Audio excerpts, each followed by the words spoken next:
the analysis of the game Pokemon Omega Ruby, but disclaimer, this game is actually the version of Alpha Sapphire, but I don't have the version that I specify into the report. So we're gonna make do with the twin version. First off, we can see that as we described in the described layer of the aesthetic, the game actually used a really simple and bright color palette, as the game is actually targeted at the younger audience. Well, we actually describe in the game that in our report that the game actually doesn't allow us to have any meaningful choices, and we will demonstrate by the very first choice of the game. But now, as you can see, the technology that used in the game here is a 2.5D rendering, which means that the game is rendered in 3D, but with the probably cell shading technology making them look like they are actually drawn. You can see that the game is very well animated.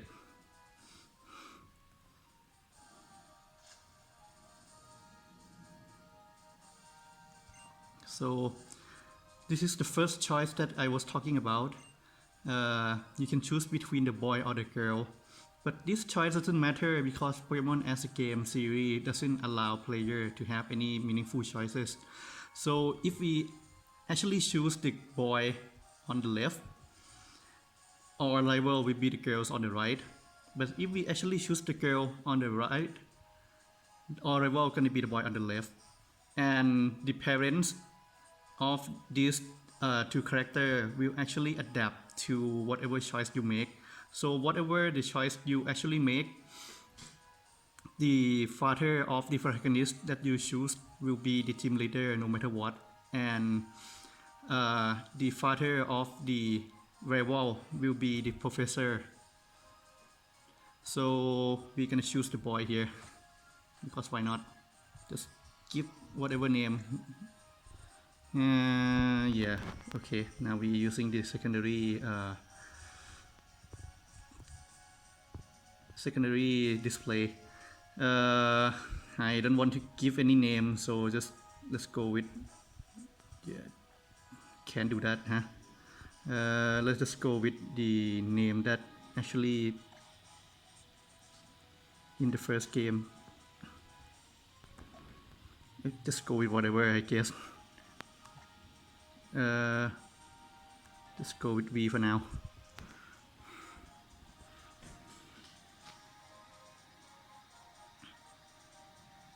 Yeah, V or V. That V, yeah.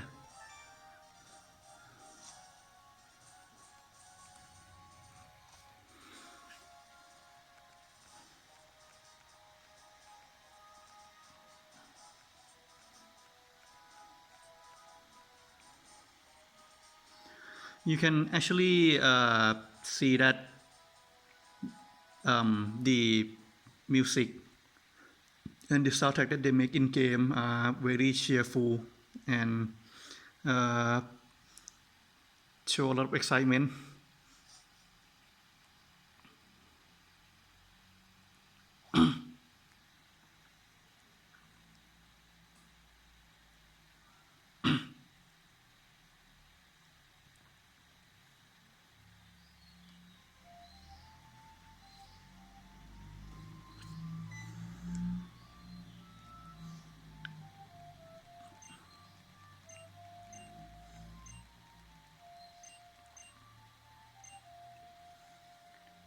Okay, I'm just gonna let this just finish this event real quick so that we can go to we can see that the rival is actually the neighbor in the next house.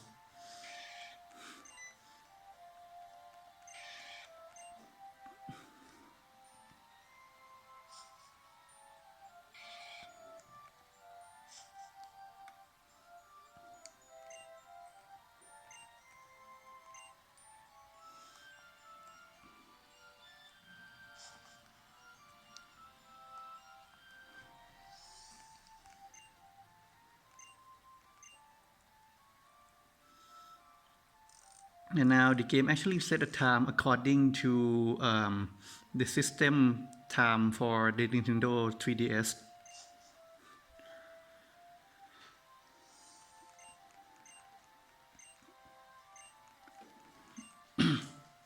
As you can see, I just gonna explain that all these events are actually scripted narrative. So no matter what you do, uh, the game gonna force you to see the ongoing events no matter what.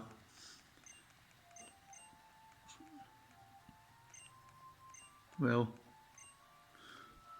as you can see that the game dialogue mentioned that Oda is actually the team leader in the town not far from here, and we have to visit the neighbor.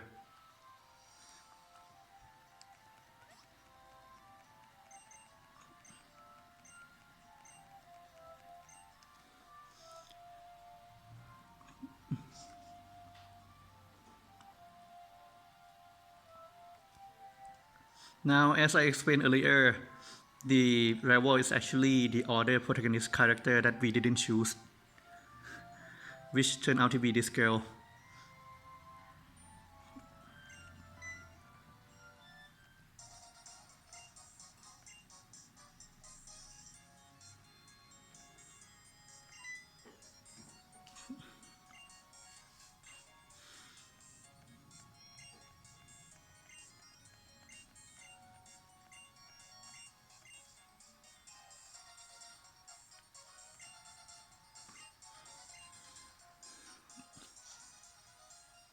Now she mentioned that we have to go and help her dad catching some Pokemons, which is another scripted event.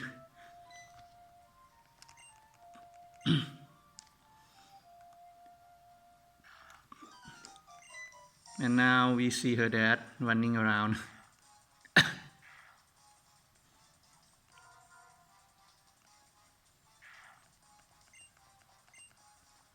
Now we're gonna have one of the most important choice of the game, but no matter how you choose, this is not gonna affect the narrative of the game whatsoever, except that the rival character or the girl will choose the Pokemon with the type advantage over the one that you choose. So we're gonna choose whatever Torchic here.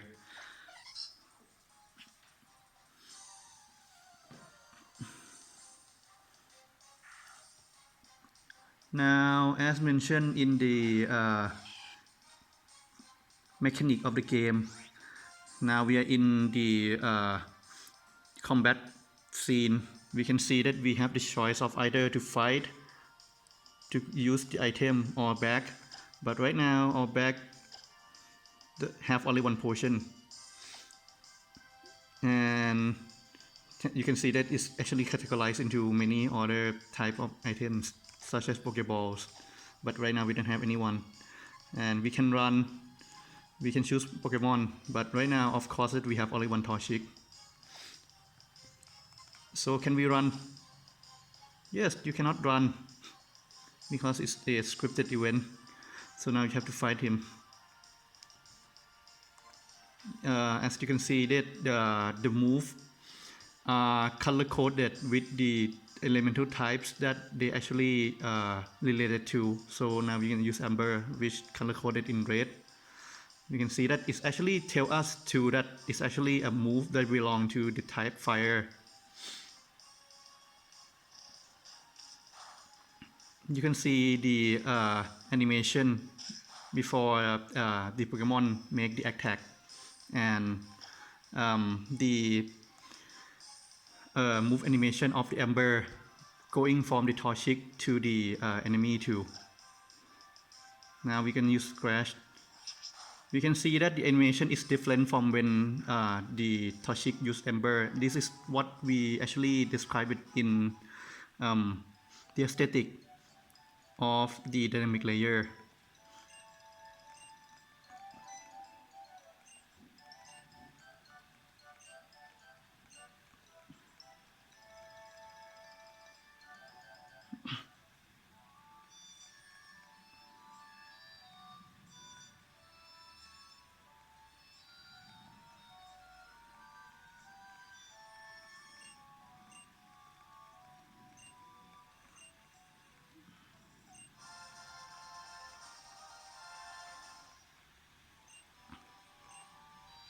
Yeah, now we can name the Torchic, which is another meaningless choice. We can name him however we like, but that's not gonna change the narrative of the game whatsoever. So now we just go to the next point that the game actually want us to go. Oh, I forgot to mention the choice before that I just made. That the professor asked us to go get her daughter, to go get his daughter. No matter choice, if I choose yes or no, the professor will force us to go with the yes anyway. And now we got to go and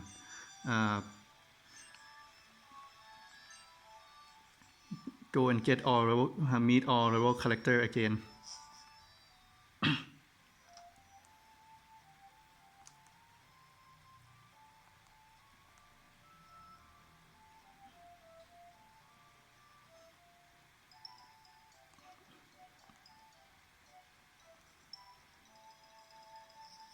So as you can see, the battle in the game is randomly is random encounter system.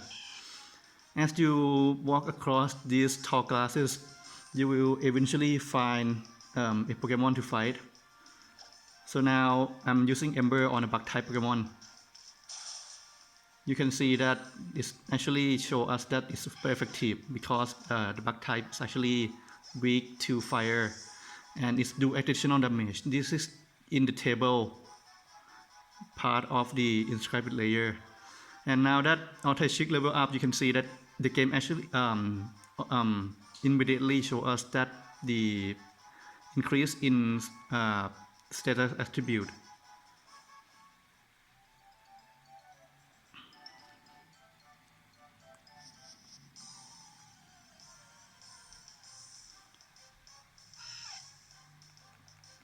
I think that's it for the first video.